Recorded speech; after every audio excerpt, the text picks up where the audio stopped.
Hi everybody, and welcome to today's lesson.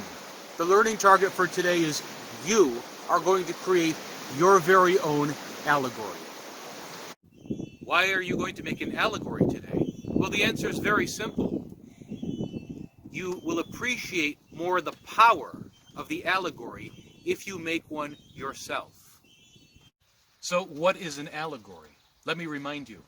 An allegory is a story, often with animals, that gives us a lesson or it teaches us some message, but in a more acceptable form.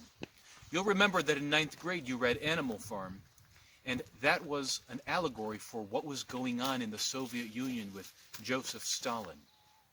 The Crucible is similar to an allegory.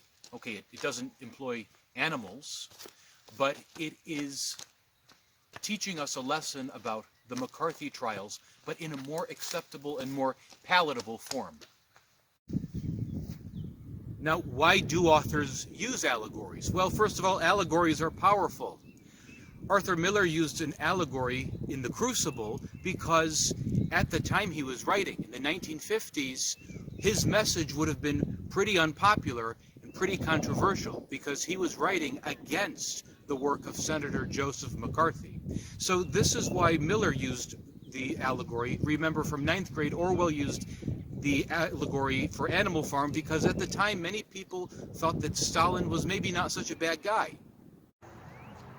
Now, before you begin creating your own allegory, let's talk about some of the ways in which you should not go about creating your allegory. What are some things that might get in your way?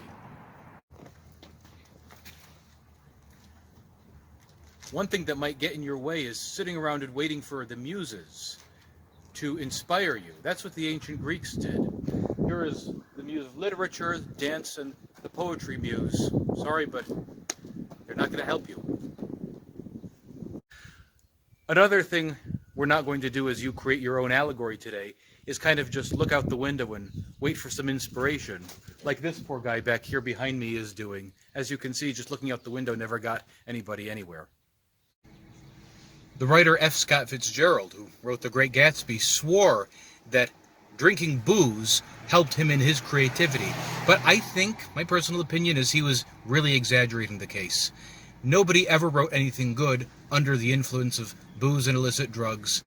And you certainly don't need to build yourself an octagon-shaped writing hut in order to be able to do this allegory. Now let me show you what will help you to create your own allegory at home.